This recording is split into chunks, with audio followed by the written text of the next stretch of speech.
Alrighty, everybody, here we are on yet another jam-packed, fun-filled edition of the Re-Education Camp podcast.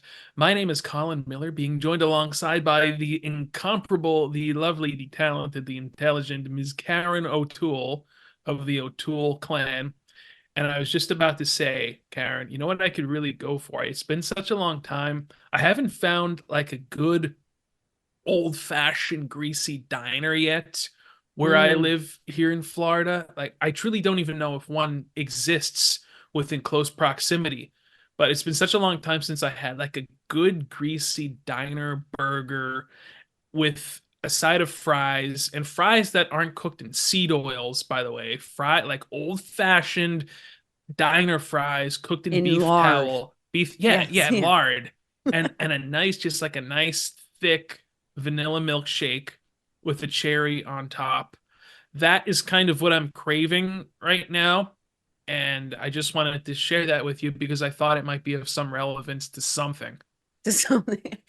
That's kind of a shame because you would think in South Florida, or not South, but just Florida in general, like you would have, there's so many expats of the rest of the United States. I'm just going to call because Florida is its own free republic. So really It to is. to migrate to Florida is like leaving the rest of the United States. But there's a lot of Florida snowbirds down there, and there's a lot of just like I'm kind of Tell me about it. surprised. They clog up the traffic like Yeah, like you would nobody's think that that business. would do really well down there. Please, my husband will be like, "All right, we're moving to Florida, open a diner." If But because we like when I went to Vegas, we went to a really, really great like Jewish deli, sit down deli that was in Vegas because there's just so many people that come and live or come out to Vegas. So you would think Florida would perhaps be similar, but maybe probably definitely in probably like a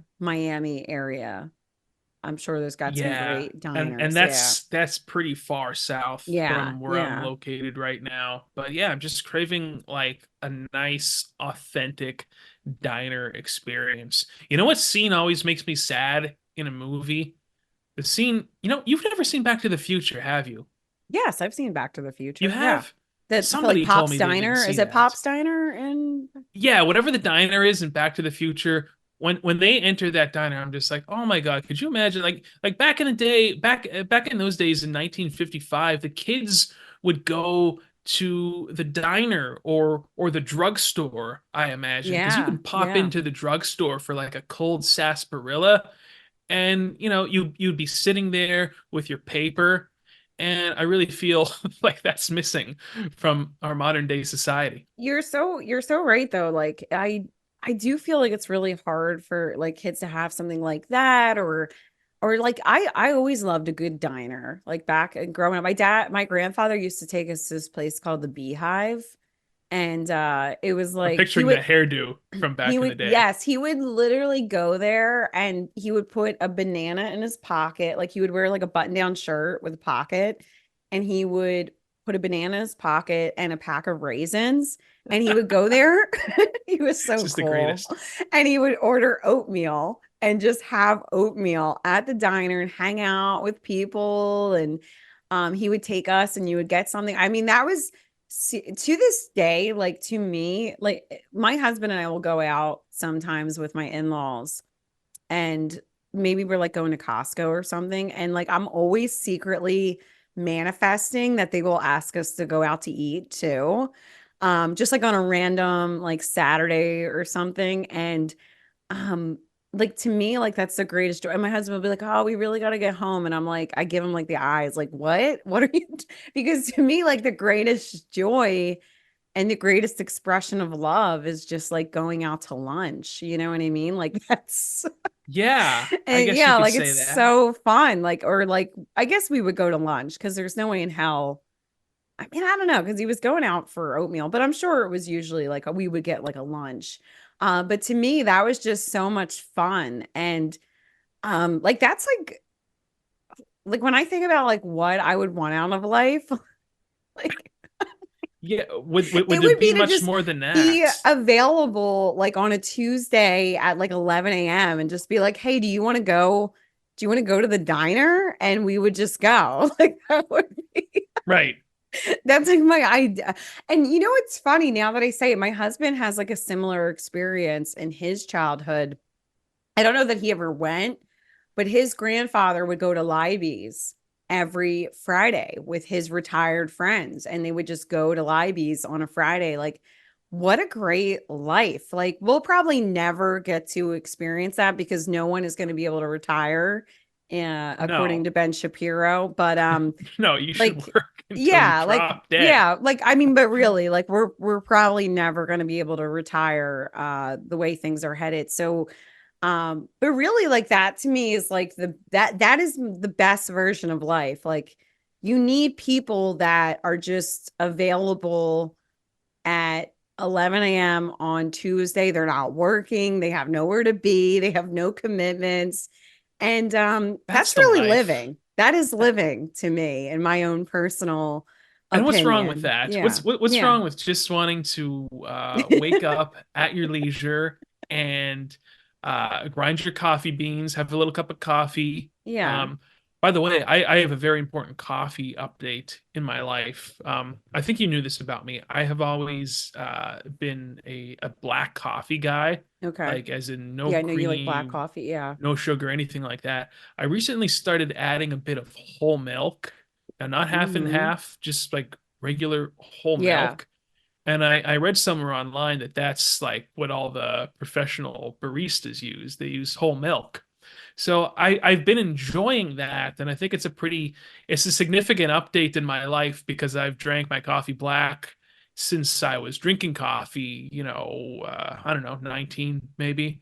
So it's a pretty big Yeah, deal for well, me. so now do you think that you're going to change your gender now that you're no I longer have been mass? thinking Yeah. about it. Yeah. I have been thinking about it. And what I would if I ever God forbid, I was ever going to prison, I would tell them that I identify as a woman.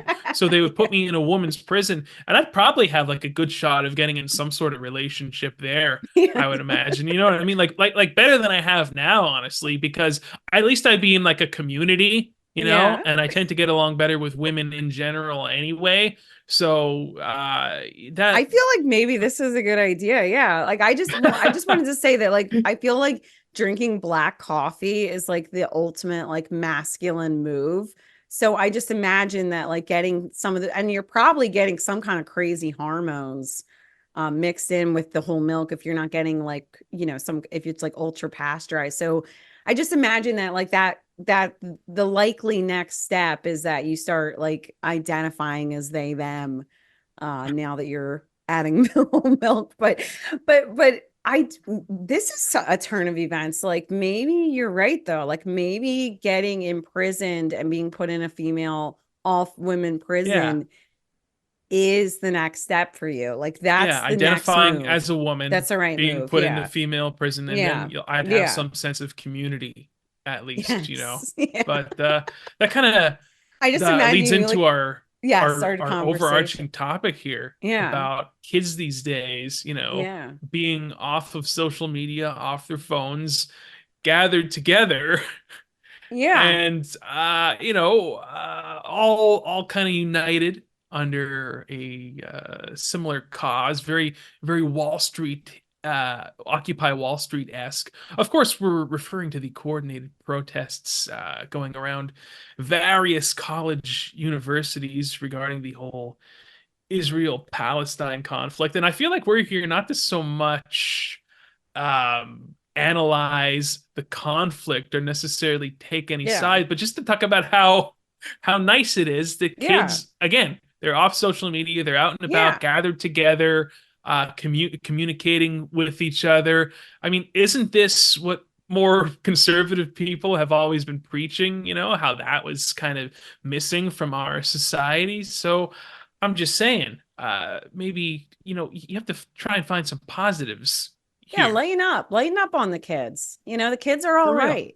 They're all right. Like they're finally like off their phones. They're out of the metaverse. They're no longer trying to like identify as as some kind of anamorphic creature Preacher. on the metaverse. Like they're out in the real world. They're in touch with nature. I mean, you see them in tents on Yeah, Columbia's they're campus. Like I was, grounded. yeah, they're very, yes, they're grounded. They're getting out there, they're learning some skills. I mean, I imagine they're probably starting some fires. And I would hope I so. would hope, yeah. I mean, you'll need it probably gets cold at night, Probably good. depending Yeah, upon where you are. definitely. It gets So chilly, so you might need a little yeah, fire. definitely up in Boston, I'm sure. If but yeah, you see them out like just getting to know each other, spending some time in a community setting, paying attention to one another, like just like recognizing that there's another human, they're off their phones. They're out in nature, they're outdoors. I mean, every week on the show, I mentioned like get outside. And finally, these kids must have been listening and they said, we're not going to class. We're Yeah, going to screw camp class. outside on the lawn. Yeah. So, You're gonna learn a lot more from engaging in that experience, quite yeah, frankly. You're gonna get way more life experience than you will exactly. sitting in some stuffy whatever class, whatever, gender Yeah. studies or whatever Gender it is. studies, freaking economics 201, whatever.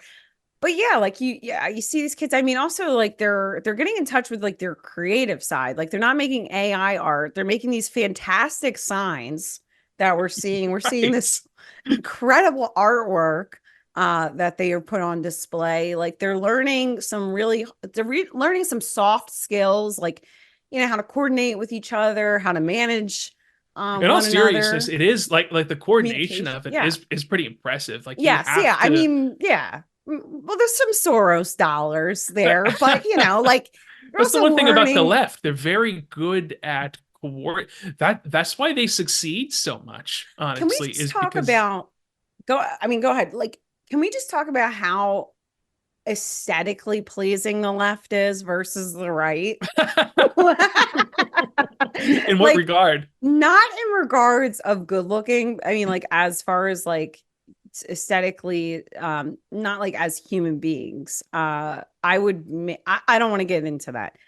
But I feel like I have always recognized that there's something like so tacky about everything that conservatives put out. Like it's always so trashy looking. It is. Whereas It's like gaudy. It's very only Glenn Beck, I ostentatious. will give Glenn Beck credit for this. And the Daily Wire seems to do a pretty good job with aesthetics as well.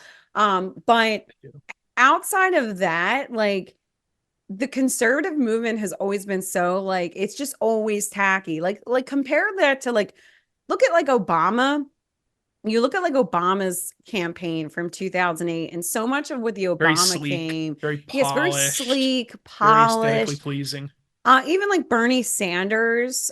And then you see Except for like him, he was very disheveled. yeah, not him at all. Yeah, he looks like yeah, he's like stains all over his shirt. He's just like That's what was rolls out of endearing about him, bed. though, to a lot of That people. that is kind of endearing to I don't even understand like why would you want somebody that can't even comb their hair to run the country though? Like I am not okay with that. Like I feel like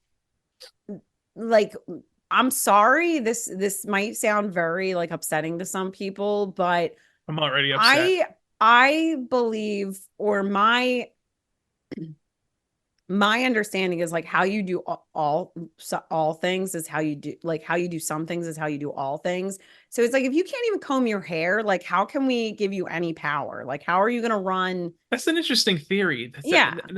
Repeat that again. How you So it's like how do? you do some things is how you do all things. So it's like if you can't even comb your hair, like how are you going to Hmm, like how are you going to perform talking to Putin? Do you think Putin's not going to show up with his hair Karen, combed? I just wanted the legal weed and the health care, so I didn't have to maintain full time employment. Yeah, like I can't comb What? my hair. How are you going to run the I healthcare don't care. system? Yeah, like He'll be how is the fine. MRI going to operate? But You'd probably rather him over Biden, though. Like if you had to pick one, either Bernie Sanders I'm running the not going to country I'm going or to pick Biden. I mean Biden like I'd pick Bernie. I mean Biden came in first in his class at Annapolis. Okay? Let's really break down this resume. I mean his uncle was killed by cannibals. Yeah, Okay? he was Like shot down in a he single engine fighter plane over he New just Guinea. Uncle he Bozy, they my called him, in my case you phone didn't. is he was He just told Howard Stern that he was like the number one lifeguard at the local pool in Did he say Scranton that or in the wherever. interview? Something along those lines. I was just informed earlier today. So what I'm saying is, really, can we compare this? Can we compare anybody to Joseph Biden? And I think, hold on. We do have somebody. We do have somebody. The greatest talker, deal maker, husband, father, resident, person of all time, in their humble opinion, Mr. Donald Trump. So Donald John Trump. we have two people who think who truly believe the greatest things about themselves in the world. So like, you understand what I'm saying? Like, we have two people that truly in their minds are some of the greatest Americans to have ever walked the face of the earth. So yeah, I think that maybe it does kind of make sense. I mean, I know a lot of people sit back and they don't understand, like, how do we have these two people running for office once again? But like, really take a moment to consider that. You have somebody who came in first in his class at wherever, like Annapolis, I guess Annapolis. I feel like that's a claim he's made. You have somebody who was the best lifeguard in the community in the 1800s. You And have a devout Catholic, by the way. My yes, favorite yeah, Joe Biden story is how he would get up at 6 a.m. every day for Catholic Mass, and yeah, then after Catholic Mass, he would head to the black church. yes, This yeah. this was in his words. He This said is that this was his routine yeah. around like high school. So obviously a devout Catholic. This is a dedicated man. And then you have Donald John Trump, who, as you know, he would say, I mean, he's given himself an A+ rating. We've all seen the meme as One of my president. favorites. And he's been excellent at making deals. So, in his humble opinion, so like, why would we not take these people at face value? You know what my Okay. favorite Trump meme is right now? I don't know if I'll do it. I might Yeah. do it. If this doesn't work out, I probably will do it. That is my I favorite I one. have speculated that his campaign is actually behind all these little memes I'm sure there's because a I meme feel, department. You have to yeah, have a meme department in today's yes, political environment. exactly. So I'm sure that there's somebody that's like, wait a minute, like, if we make this guy really funny to like 18-year-olds, they'll probably vote for him. So, He is but funny. the jury's out because all the 18-year-olds are either working at Amazon or they are out in the streets and they're out camping. They're out enjoying themselves. They're out in the sun. They're out. Classes are now on Zoom, and they're out like really just living their lives and getting in touch with just the physical world. And that's a beautiful sight to see. I think that it should be. I mean, really, like, I think that it should be praised. Like, they should be praised for getting out there and having their opinions expressed, you know, even if they don't know why those are their opinions, even if they literally could not point to these countries on the map, even if they have never taken a course that tells them anything about the ongoing history in Israel and Palestine. That doesn't matter. What matters is that they're outdoors, they're having fun, they're off their phones, they're living life, they're living in the moment. Okay. Like, I just love seeing people just chanting, and they're like getting into music and they're making art, and it's just, I don't know, it's just so invigorating. Like, it Yeah, inspires me. I am not an advocate of a militarized law enforcement coming in and driving them off with tear gas. I see a lot of people on the right currently saying, "Yeah, go get them, lock them up." But here's the deal: if they're not are these kids committing any act of violence? That's my question because Yes, that would that okay. Yes, that is a good point. We should put it out there. We do not condone violence. So we don't like any intimidation or violence. That right. is not allowed. But being out sleeping in tents, maybe enjoying a little campfire, protesting. That's fun. That is all fun. Like allow this. I mean, I'm kind of envious. Like yeah. I love to go back and watch Woodstock, the movie from 1969. And even though I know I'd probably, based off of who I am, I'd probably have a miserable time. There's a part of me that's like, oh man, that must have been so cool to just be there, like on the lawn, and have your little tent there, and then like wake up in the morning and you're at Woodstock, and there's like 300,000 other kids your age. There is something that is very romantic about that notion. You know what I mean? Absolutely. Yeah. And I think I really every generation, every college generation has like there's one issue or one movement that just catches steam and propels them into the streets and off the or perhaps they're on the campus, but just propels them to get into the protest. And like I said, I don't condone any violence, but I do recall when we were in college, we had the Occupy movement took over the country. And I, at the time, was going to Temple University, and I worked at the public radio station in the news department. So I didn't really participate in the protests, but I did go to one of the rallies down Broad Street at the what is it, Philadelphia, at City Hall.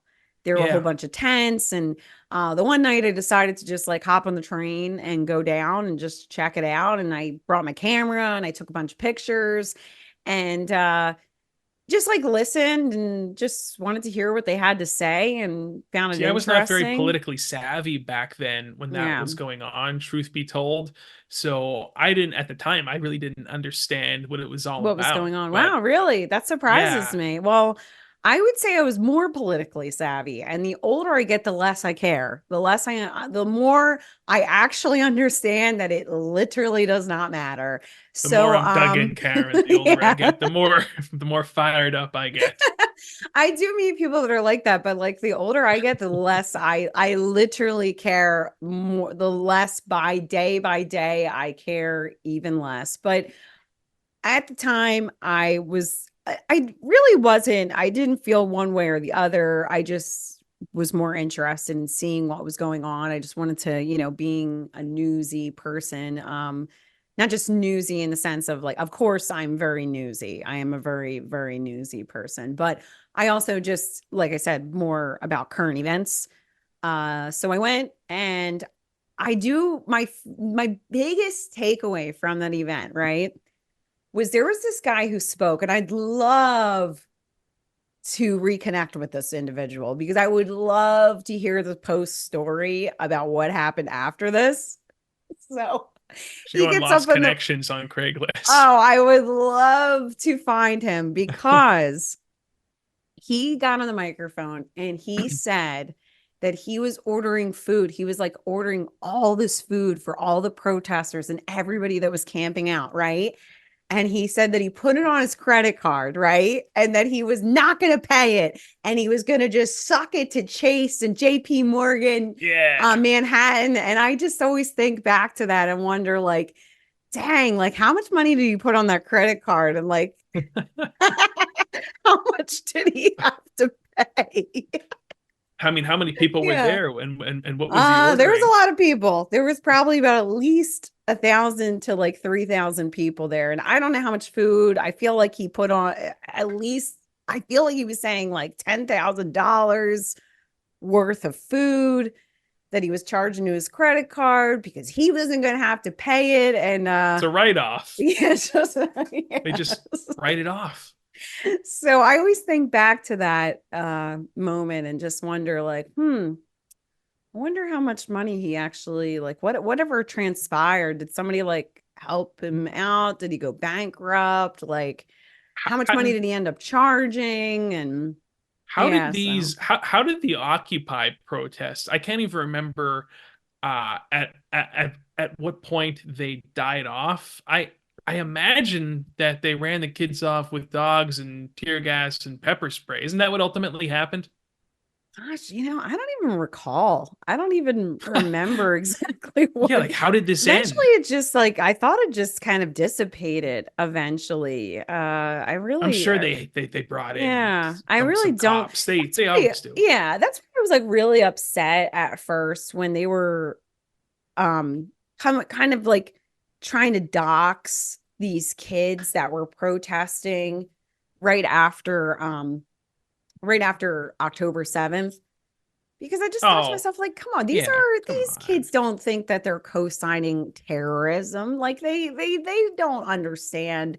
And yeah, I thought that that was just absolutely ridiculous. Like, we're not going to hire an 18-year-old for getting caught up in a protest. Like they have, and there were those buses showing up on campus with like Yeah. photos of the kids that were protesting, and it's way too complex for most 18-year-olds to understand. Hell, it's too complex for me to understand. All right, like I don't pretend to understand all the ins and outs and understand, like, oh, should they be going to Rafa, and what is, like I said, like, I mean, yes, I can point to Israel on a map. I understand, I know a lot of the background.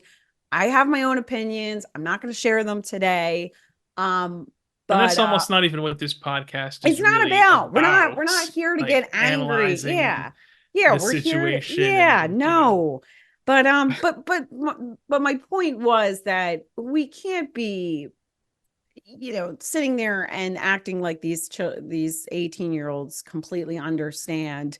And they shouldn't, they should have their whole life, their whole futures, like, compromised and see, now if you are at a protest and you beat the living daylights out of somebody and a company decides not to hire you in the future, okay, that's, yeah. there's some understanding. But for But a if you're kid just to go, involved, you're there, yes, like physically, you're and there, and maybe you have a sign, whatever. absolutely, like that's not grounds for destroying We a do have the child's First future. Amendment in this country, Yes, absolutely. regardless of And whether or not you agree with the sentiments. yeah, yeah, Maybe why not, instead of advocating for law enforcement to come in and, beat the hell out of them and arrest them, have a conversation with them and say, hey, listen, I think you're a little bit misguided here. yeah, Here are the facts, whatever, have a conversation with them. Isn't that what the whole First Amendment thing was supposed? It's supposed to be like a back and forth dialogue. yes, That's really like yeah, what it's based yeah. upon. You can say whatever you want, and the other person is free to disagree and engage you. Well, if anything, having a heavy hand in this situation is just going to fuel the fire. It's just going to it's going to make them perceive Absolutely. that one group is more powerful, or that they, I mean, you see it with Donald Trump. I say this all the time. Like, if they would just stop attacking him in the courts, I would probably not support him anymore. But the more he like, Yeah, the I more wasn't he is, even yeah, like, there was a point, I don't even know, it seems like so long ago now, when like Ron DeSantis was like the front runner in yeah, the Republican race. Like he was the hot new kid in town, and it's wild what happened there. It's yeah. truly wild that we are where we are right now. Yeah, but but it's the same with this situation. Like, if they're going to really have a heavy hand, and like I said, if there's violence, yes, it needs to be stopped and it needs to be, addressed. I'm But not if so sure there's, there is, though. yeah, absolutely, and like you said, I think that that's going to just fuel the flames for that stance, and I think that they're going to just see it as a catalyst, or not necessarily catalyst, but they're going to see it as proof that they are in the right. So yeah, so we'll have to see. But like I said, it's just it is, you do see that there's always some kind of movement, there's some kind of issue, that even if you don't really understand it, you decide to get behind it. And I don't think, well, going back to, I just want to make this point about some of those students on the campuses that were being targeted and doxxed, that they would not be offered jobs in the future because they were part of some organizations. Some of those people, some of those students had no idea that the leaders of those organizations had co-signed to these like pro-Palestinian I'm not even really sure how to say it, like pro-Palestinian there was like a letter that was put out. Maybe I believe there was one. I don't exactly know what the letter was addressing, but it was pro-Palestinian after October 7th. And some of these student organizations at like Harvard had signed on that they supported this letter.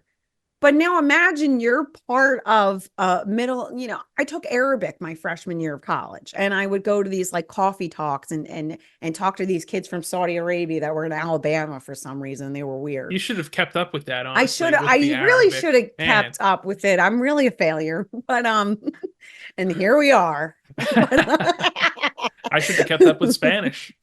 I should have kept up with Spanish, with German, with Arabic. I should have kept up with a lot, Klingon. actually, with my diet, with exercise, Yeah, mental health. with mental health, Yeah, with working hard, with putting any effort into my future. I would tell these kids, don't worry Investing, about a job, by the saving. way. I'd be like, the Yeah. job's the last thing you want. A job is the biggest You don't even want a waste. job. Good. Who Yeah. cares if you Yeah. don't get a job?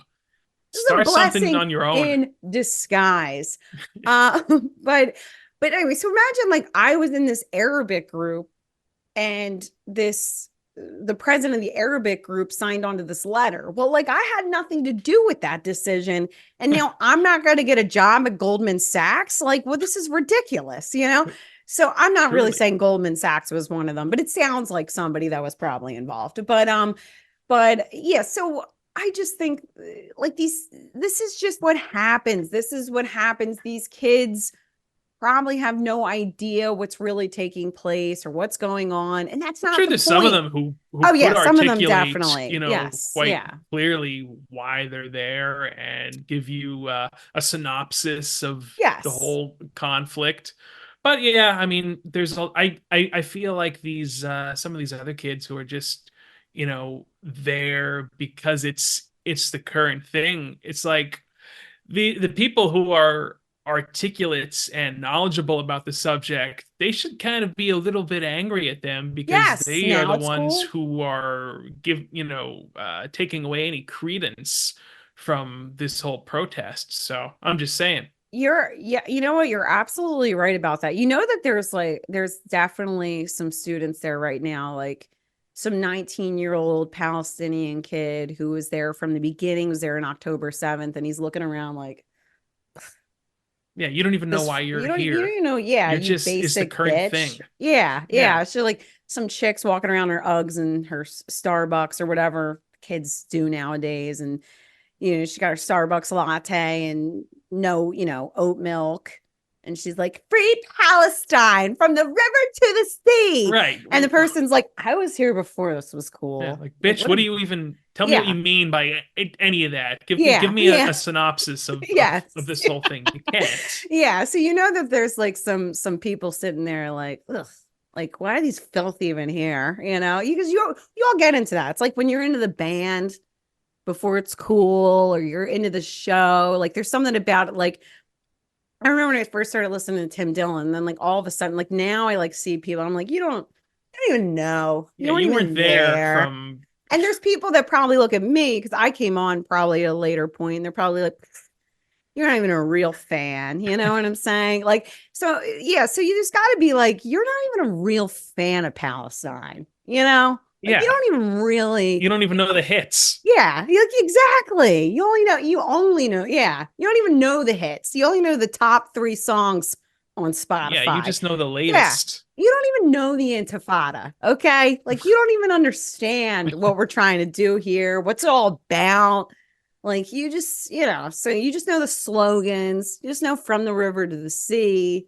You don't know Allah Akbar, okay? Like, no, that's old school. That's old, like a George W. Bush era Palestine. Yeah. So like get with the program. Like, and like also it was a little odd. I will say it was a little odd seeing people that identify as 17 genders protesting in support of Iran. That was a little that was a little odd. Like that was Yeah, a because little, yeah, it's Iran's like, pretty conservative in yeah, terms of yeah, that kind of stuff. yeah. So that was a little strange. We will say a little thoughts. Uh, yeah, that was interesting to say the least. But yeah, you got to imagine too. There are some kids over there thinking like, you don't even know Yeah. the Ayatollah. You don't know the Ayatollah like I do. Okay. Have you Yeah, ever we're heard that I can't even really I probably shouldn't even bring it up considering I can't even speak like intelligently about it, but we basically don't do that. So the notion is that like Iran used to be a much more progressive sort of country way yes, it back in was. like Yeah. I don't know, I'm just gonna throw this out there, the 40s maybe, before there was some, oh, probably some CIA involvement, I imagine, some Tucker overthrowing Carlson's of dad. right. Have you heard this though, that Yeah, Iran so used no, to that's be, true. I believe I would say even late as I would say the 60s, like yeah. 1960s. They I remember reading about like the mini skirts and stuff like that. So Yeah, yeah. it was a pretty liberal Arab well, I shouldn't say Arab, I apologize, Persian culture. But and honestly, I have to say I all the Persian people I met are very friendly people. I recall when I was in college, actually, oddly enough, going back to the college days, I took a flight from Minnesota to Philadelphia with this Persian, with this, Minnesota, as yes, Jesse the yeah, Body would say. yes, Minnesota. I was in Alaska that summer, whatever. The point of the matter is, I talked to this Persian engineer, this Iranian engineer, and he was like, it was an overnight flight, but he was just like very lively, and we just talked about escaping Iran and how he brought his wife over, and um, I don't know, just really, I enjoyed Persian people, so good for them. Yeah, I No, just wanted to bring that I up. kid. I don't support the Ayatollah. I will say no Ayatollah Khomeini. We are not fans of that part. That is the only stance we will take on this show today. And secondary, most important stance, actually, primary stance, is that the kids are all right. They're outdoors. They're enjoying life. They're living in the Yeah, moment. They're off these not hurting stupid anybody. phones. Yeah, they're not hurting anybody. I mean, some 90% of them, 99% of them are not. They're just out and about. They're off the metaverse. They're not identifying as furries for once. Okay. They're getting back to the real issues. Okay. So it's good. It's just like it's exciting to see. And also another really inspiring moment from this week was that an old friend of the show, um, justice prevailed in his court case. And we might live to see the day where Mr. Harvey Weinstein is a free man. So let freedom ring in the I've told United you. States of America. Okay. And I I know to, some I've people aren't going to agree with that, but we're going to get a little bit into it. I So, shook that man's hand before, Karen. And yes, yeah. like seriously. You I looked don't think into his eyes. I did. I don't even think I ever mentioned on the podcast before that I interned for Stern back in the winter of 2014, which was like one of the coldest winters on record in New York City. Oh, So I was really? it was like And you survived. it was painful to walk outside. I spent a lot of times indoors just gazing out my window at the New York skyline, but Harvey was one of the guests on the Stern show the one day I was interning.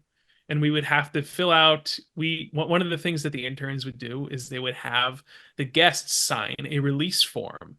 And Ronnie the limo driver would come out and he would say, we've got a release form here for, whoever it was, Bryan Cranston or Larry King. Those are some other people I did the Yeah. release forms for. So you would go in there to the little green room, and I went in and there was Harvey Weinstein. And like, I don't remember the whole interaction crystal clear, but I remember he was like bitching that he wanted water or something, and he was asking me to like reach for this water and give it to them. He wasn't Did the he most make you reach cordial. over any the no-no area, did he? when he asked you to No, reach, did he? there were Okay. a lot of people there in the Oh, green room with okay. me. I mean, he I was don't kind of a know. Did it was that kind of a big stop him? deal when he Yeah. when he was there. But yeah, I'll never forget that. Like, wow, yeah, I just met Harvey Weinstein, and then of course everything came out. I Did mean, he everybody knew, but did he say anything that would have been like suspicious at that time that like looking back with hindsight, you realize, especially going on the Stearns show, you think something of that nature and that ilk would I have just remember he was come talking up. about like Django Unchained, the Tarantino Yeah, movie, yeah. and it was during that period, What a and he was hero. basically it's like Howard, like that interview aggravated me so much at the time as I was there in the office listening to it live as it was happening, because like Howard was trying to say that like Harvey Weinstein, was responsible for these Tarantino movies like Django Unchained and Inglorious Bastards. Like, oh yeah, sure, he greenlit it as the Yeah. producer, but it's Tarantino who came up with the idea. And like Howard was like framing it that like it was Harvey that came up with the concept for these films. It's like, And no, he's did Harvey reject that a little bit, or did no, he? he went Oh, along he was with it. He eating it up. he Yeah. he spoke as if like he almost had creative input Yeah. on the direction of these films. And as far as my understanding goes, he's just like one of the backers essentially. He's one of the Yeah. producers. I mean, Well, in Harvey's defense, which we will do a lot of that today, of course. I love um, that footage, by the way, when he's with the walker going down the yeah, stairs of the quote. Like it's like an iconic image at this point. I love that like he went from like being like this like burly man and like within like a month he just comes out with a walk. It Yeah, was so it good. took a It was month. so good. So shameless. With the tennis. No, what got me was not the I correct me if I'm wrong. Well, if I'm wrong, I'm wrong. Let me know in the comments. But from what I recall, there was not only was there a walker, but he had the little tennis balls on the walker too. From that I that have an image in my head of that. And I that thought might be like the Mandela effect, I think. it I might be. I'll have to double check, but if that I is hope it's true true, though. he is incredibly shameless. And that level of shamelessness needs to be praised in this country. Okay. That's somebody we can look up to. That's somebody that should be running something in the White House. Or Yeah, okay. he Trump should get Weinstein on the cabinet if he if he gets back in. He should be in charge of something. Like, I don't know Trump what. Weinstein 2024. Yeah, maybe the Veep. Maybe the Veeper. We'll put him in like I'm trying to think of something great for Harvey to do. Hmm. Probably Secretary of Education. That sounds probably like a good Yeah. idea. Yeah, we want him to He's have access, well, he knows how to Mhm. cultivate talent. And that's really what education should be about in the United States of America. So Harvey's probably the man for the job. He'd probably do an excellent idea. And I mean, he did. So about Harvey, Matt Damon told a story years ago, back when it was in vogue to praise Harvey, that when he wrote Good Will Hunting with Ben Affleck, which we all know Matt Damon really wrote, and Ben was just in the room bringing some Dunkin' Donuts in. Um, No, I like Ben. you like that? Okay, well, Yeah. so whoever wrote it, it doesn't matter. Apparently, when they met to meet Harvey, they came to have this meeting with Harvey Weinstein. They were shocked because he actually read the script, and it like took them aback because they had met with other people and they had like just kind of like blown them off and like didn't really even know what was going on. And Harvey's like, yeah, like he mentioned something and they realized like he'd actually read it, like he'd actually read the script and like obviously really dedicated to his job. So like he should be running the Department of Education. Like, come on, Right. like let's Yeah, get it, he's Goodwill obviously Hunting. he can thoroughly He, read well, large yeah. documents Well, the whole story of clearly. Goodwill Hunting is about a teacher who sees this individual and sees this talent and invest in him. And that's what we need in the Department of Education. So clearly that equals Harvey Harvey's has the man for the experience with job. Yeah. recognizing talent and Talent. Yeah. seizing the opportunity. Opportunity. And Well, I do have to say before we went on this, I was kind of curious. I was like, okay, what did like Harvey like actually, you know, the R word. And from what I understand, because they just, they threw this case out, but I guess they knew it wasn't going to be a really solid case because a lot of these women had all of the women, I guess all the women in these cases, these three women, I believe it was, they had ongoing relationships with Harvey. And there's also documentation where they wrote about how they like loved Harvey. And so it really muddied the waters. And that's not exactly the reason why the case was thrown out, but I do think that Harvey was a bad actor. I'm sure if I would not I'm glad that it came to light the kind of individual he is. But my opinion has always been, and it continues to be, that Harvey is not the real monster. The real monster are the people that had the power and just turned a blind eye to what he was. everybody. Yeah. Yeah. And there's so many people that they want a virtue signal nowadays and they throw him under the bus. And I kid you not, I would love to have Harvey Weinstein on the show. I would love to do an interview with him because I want to know what it's like to be the king and to be thrown under the bus, like by people that You're on top of the world, and yeah. then you're But scum. that these low lives sit there and they throw him under the bus after praising him and kissing up to him for all those years. And they're the true monsters in my mind. Like I really believe that. Like I really believe that those people are sick, vile creatures that they could just sit there and smile and praise him and kiss him when they had the power to call him out, or the power at least to not work with him, or to not, to not praise him. And hey, we do have to give a shout out. I saw this video before we started the show of Courtney Love. Did you ever see this? I'm not sure. In 2005, Courtney Love was asked on the red carpet if she could give any young women advice coming up in, like, in the business. Yeah. And she business. Looks over and she says, I could get liable for this. And she just goes, if Harvey Weinstein invites you to a private room in the Four Seasons, she's like, don't go. And she Courtney walked off. And people sat there and they recognized that was the number one thing on the top of her mind. That was her number one advice, to not don't go to a private be alone room with Harvey yeah. Weinstein. Yeah. I'm sure there's something to that.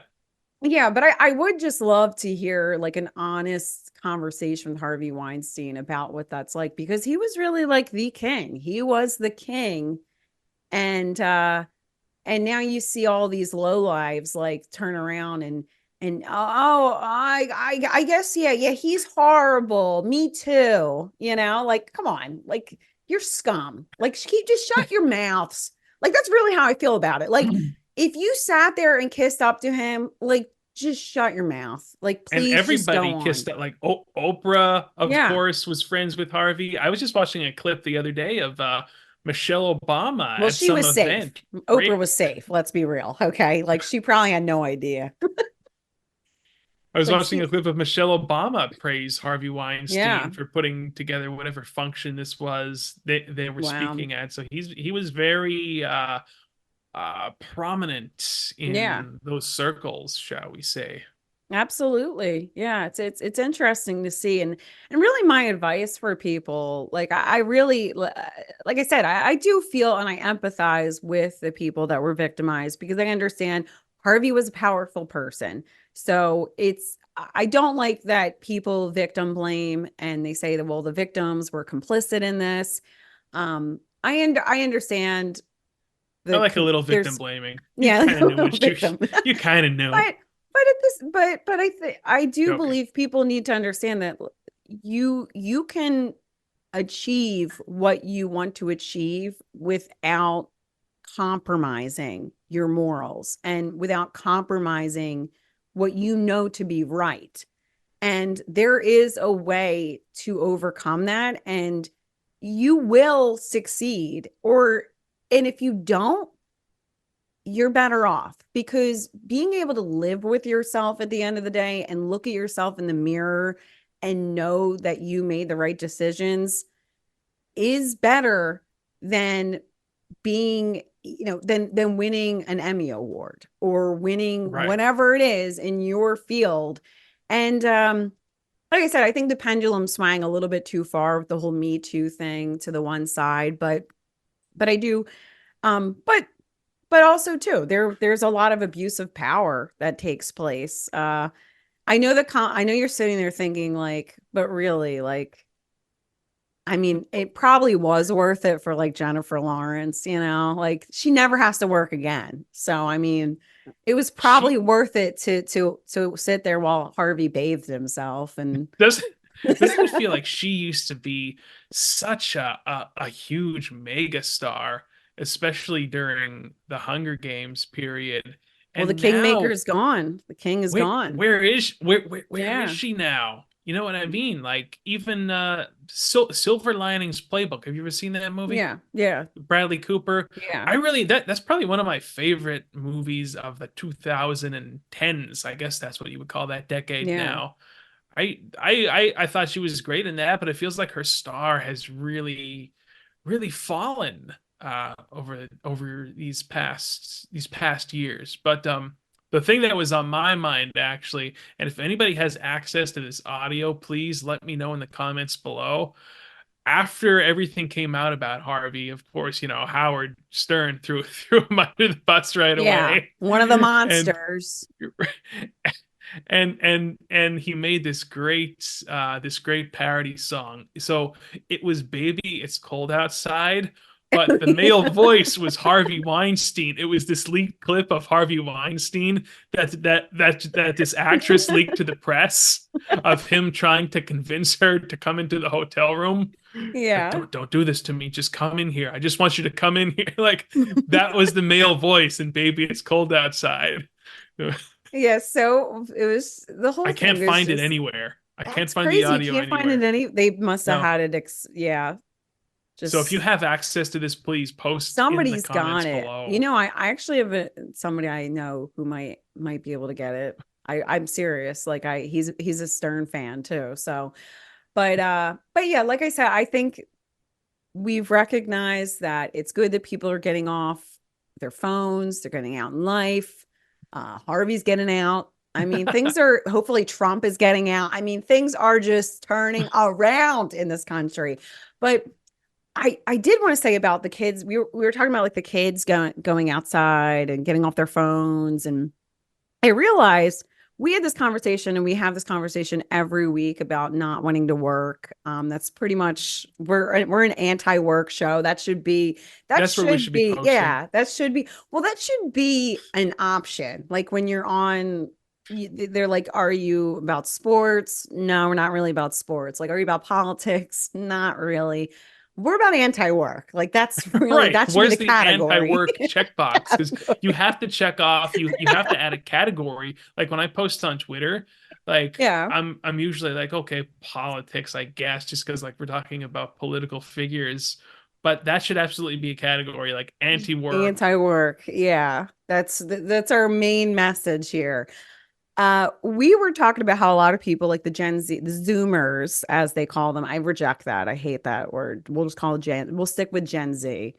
How they don't really want to work. Colin and I are a little bit, we're just like older Gen Z. Let's just start calling ourselves like mature, silver Gen Z. Yeah, that's good. Silver Gen Z. We don't Because we do have a lot identify of the as same millennials. we sentiments. yeah, Yeah. yeah, we have a lot of the same sentiments as Gen Gen Z, and one of Z. those is that work is bullshit and it should be optional. And I just want to, like I always say to you, Karen, I just want to wake up at my leisure to no alarm clock and Yeah. make my coffee and sit there on the couch and just slowly get into the day. I shouldn't have to log on to some laptop or God forbid drive to some building somewhere. Like, what is this? Like the Yeah. barbarian age? It's like Yes. that's for some people. It's not really for us. And I'm sorry Exactly. about, you go do it if you want to, I am a special snowflake, damn it. Yeah, I am special. I was always told I was, and I believe that. And nobody's ever going to tell me otherwise. Yeah, I hate this So conservative talk about snowflakes too. Like, yeah, everybody is a special snowflake, all right? yeah, Like, God created us, okay, each as snowflake is special. unique. Exactly. There's And no every human snowflake that's the is same. unique. Yeah, so stop with this nonsense that people aren't snowflakes. But I like that we're all snowflakes. Uh and I'm very special, but Both of us are. I was saying last week about COVID being one of the main causes for this apathy about work.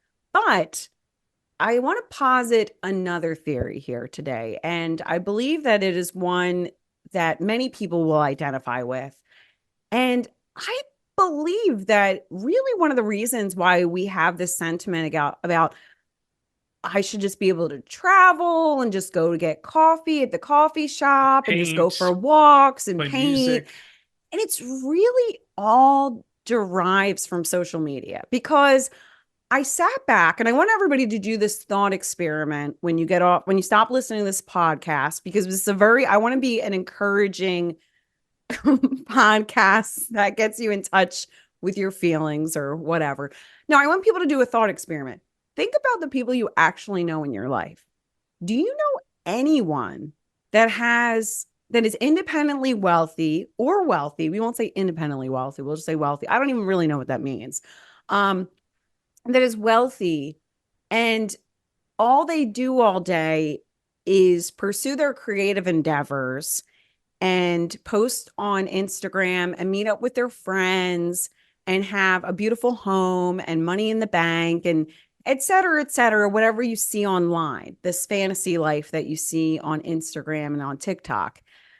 Because I did that myself. I sat back and thought about it for a moment. And I thought about the people I know, my peers, not older people, like not not those boomers. damn boomers and the silent generation. We're also an anti-silent generation show. What is the Just silent generation? it's they were born like during World War II. And I believe that the silent generation is actually the cause of all of our ills and all actually had the best lives. And it's not really the boomers. It's like the Warren Buffetts.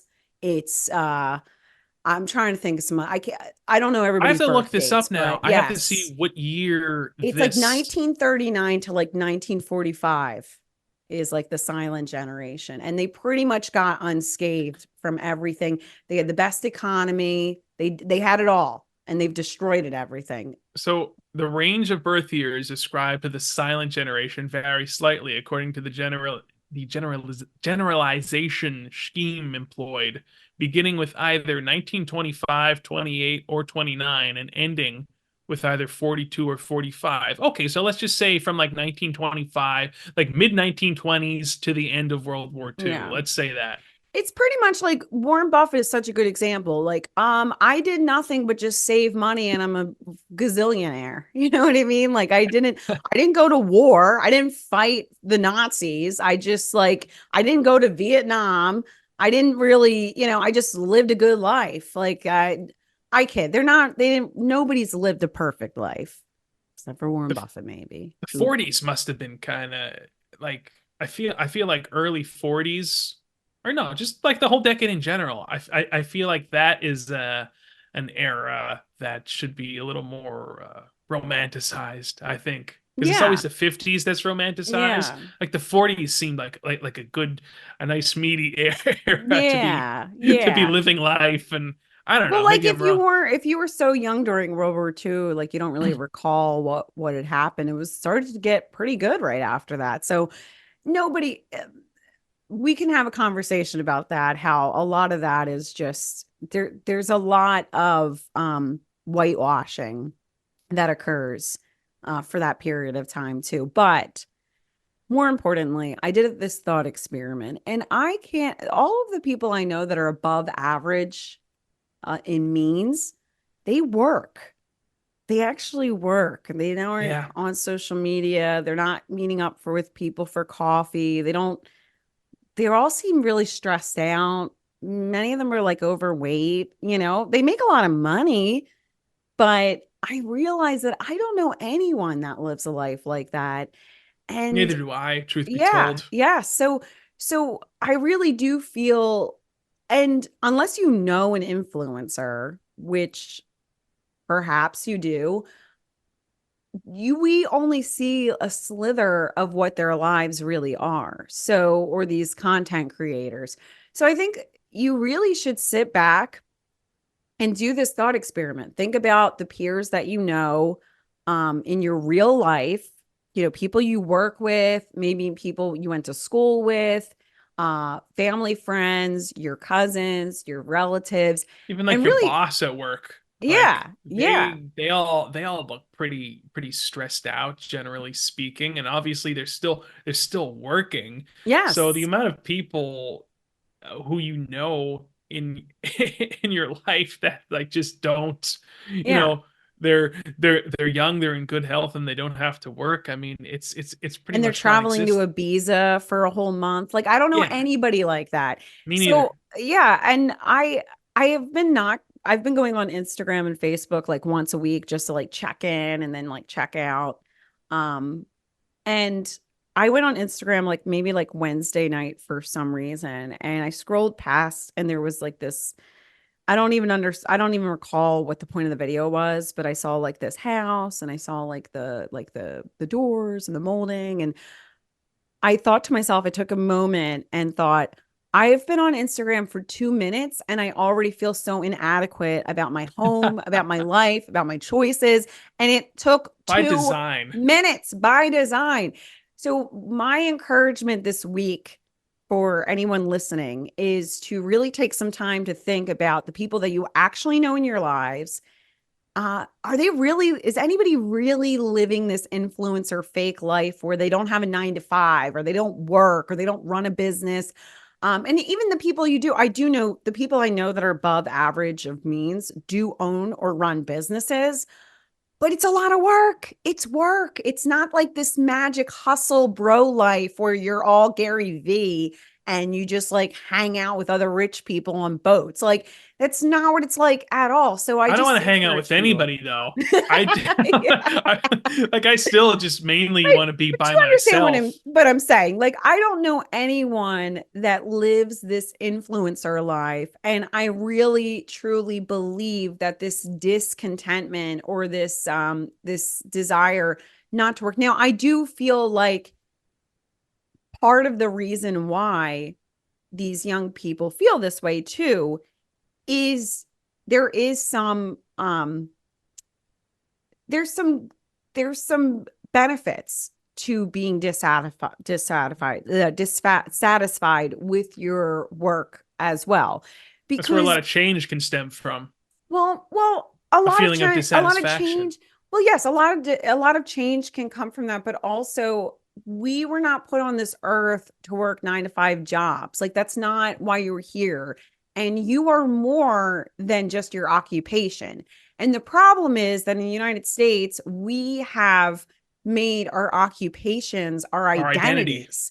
And, being somebody that I considered myself a radio producer, I considered myself somebody that worked in news, and this was my life. And I was pretty proud of myself for where I had, even though I didn't always love my job, I at least was proud of my title. I held some kind of esteem. And then at 29 years old, everything was taken away from me. I wasn't able to work. I was, just I sometimes didn't even feel like a human being after my transplant. And for 2 years, I was on disability. And it occurred to me that my value was not in making money. My value was not in my job. My value is inherent and it was given by God. And you have a purpose that is greater. Sometimes your job is going to align with your purpose, but sometimes your purpose is to love people, to get married, to have children, to give to your community, to do worship at church, to be involved, be there for somebody, help your family member, help someone, do something. And a lot of times your purpose comes from giving of yourself to others and to those around you.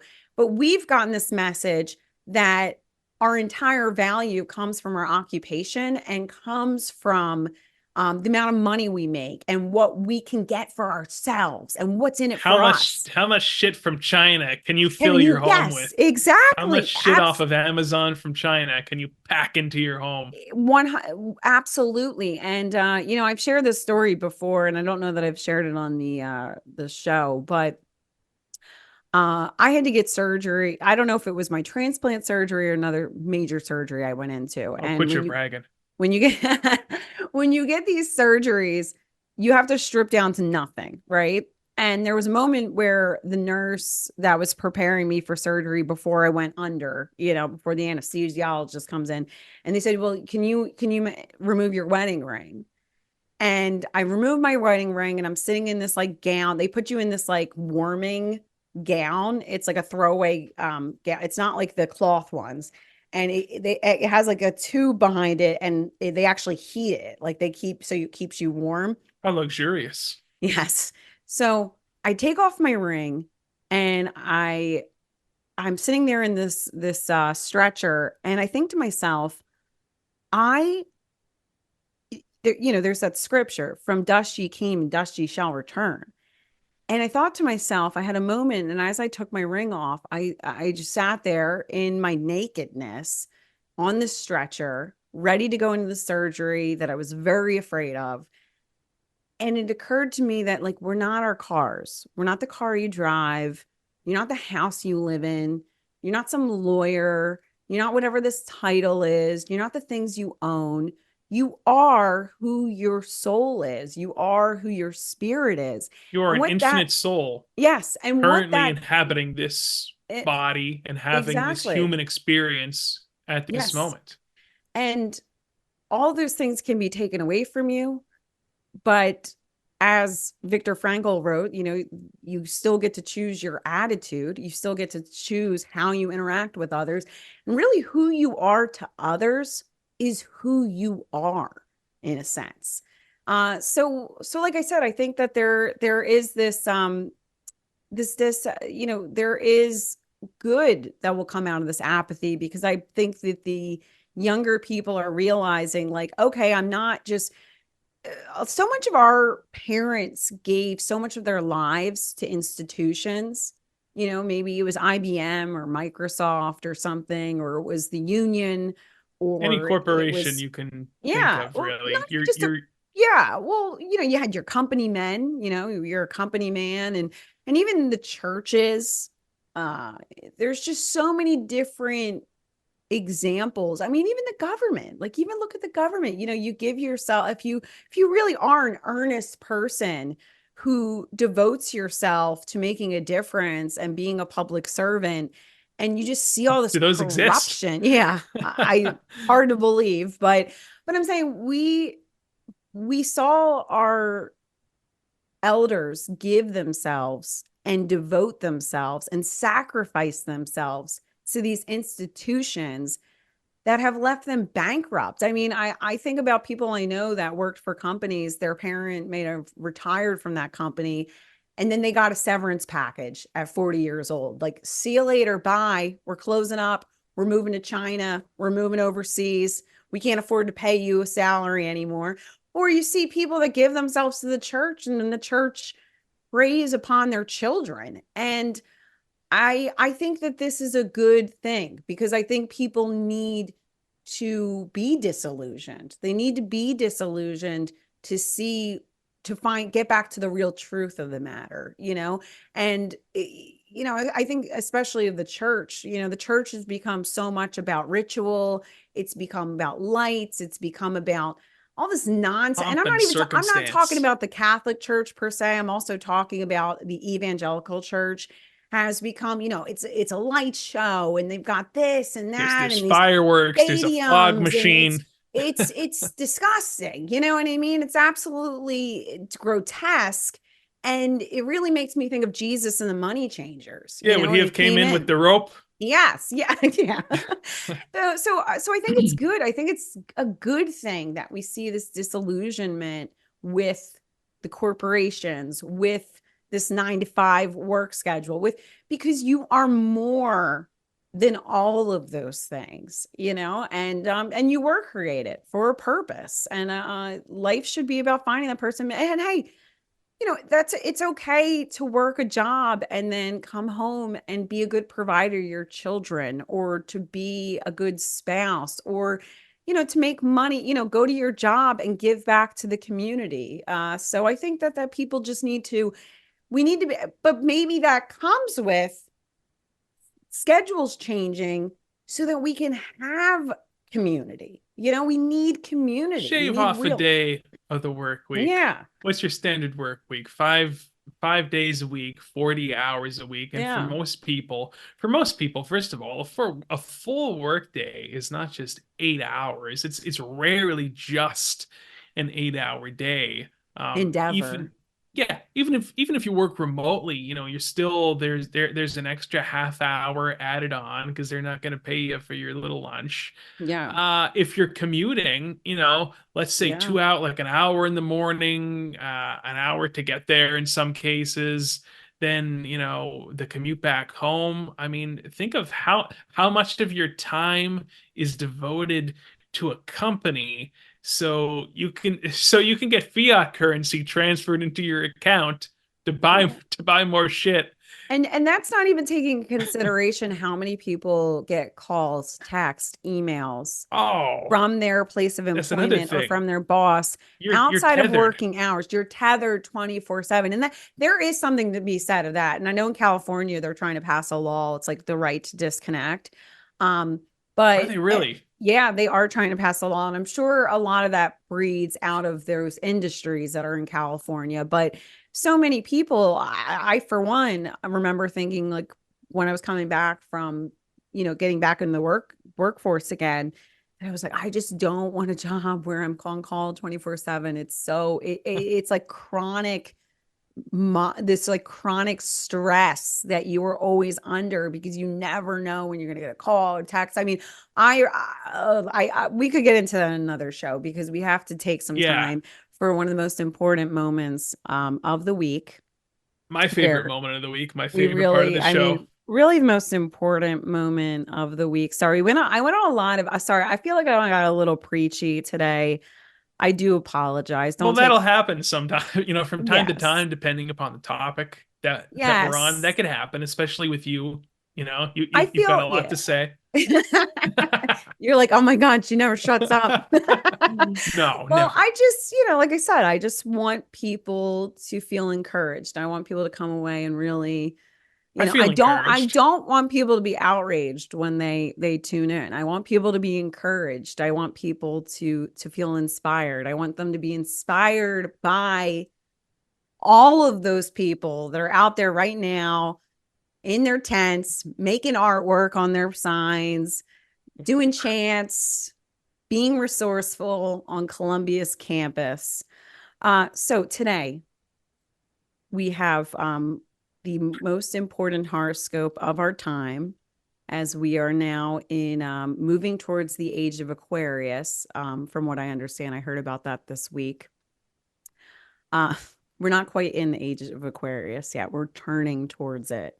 From what I think, we're in the age of Pisces and we're moving towards Aquarius. The point of the matter, I mean, like, this is like hundreds of years. When's the Oh, age of Virgo? When does that happen? Did I miss out on that? Am I going to be probably, alive for yeah. That that? was probably in like 3000 BC or Son something. of I a don't, bitch. yeah, you'll have Go to look ahead. it up. But Donald John Trump, his very important horoscope for today. I don't know when he was born, but he's a Gemini. That's what matters. So, according to the New York Post, this is his horoscope for today, April 27th. You cannot be the winner every hour of every day. And you need to keep that fact at the forefront of your mind over the next 24 hours. Wow. Donald Trump winning. Don't feel bad if you finish second or third at something rather than first. It's still better than most people. That's a little, Hmm. that's something And, to consider there. and was that for today That was for specifically? today. That was for specifically for, let me double check. Hopefully it was not for November. Not just for the week? Yeah, no, that would be bad. Actually, it's just for today. I think it's Okay. literally for today. So I wonder if although he's I, ever a line for him. I wonder like if he's ever felt that way at the end of a day. what? I wonder if he's if he's ever related to the horror. I don't imagine he's ever read a horoscope. It doesn't seem like it would be something that would spark his interest. Yeah, I feel like he would try to like deal with like he would like call the New York Post and like argue with the lady. He would have, Right. I don't know, her name's like Sharon or something who does the New York Post. He probably like reads the New York Post and like calls them and is like, I don't like this horoscope for Gemini today. Change it. As he should. Reality Yeah, is negotiable. I think they're talking about indicting him in Arizona now. I think that's coming Really? next. Well, Yeah. he might come in second or third place, so Yeah, and then at least Robert F. Kennedy Jr. will just have to be the the I'll have to president be the number one. Yeah, in that's just the November. way it's gonna have to What are you go, gonna do? people. Well, Well, hey, yeah, listen, absolutely. today was an educational episode, and I think it was we both got a few laughs out of everything. And we're going to try and be more consistent, here every week with touching upon all of the important issues of our day, and maybe making a few of you laugh, or perhaps inspiring a few of you to reach reach your full potential on this planet as a human being. So on that note, I think we'll go ahead and wrap it up. Please follow us on X, subscribe to us on YouTube, and we'll see you right here once again next week on another edition of the Re-Education Camp. We'll see you then.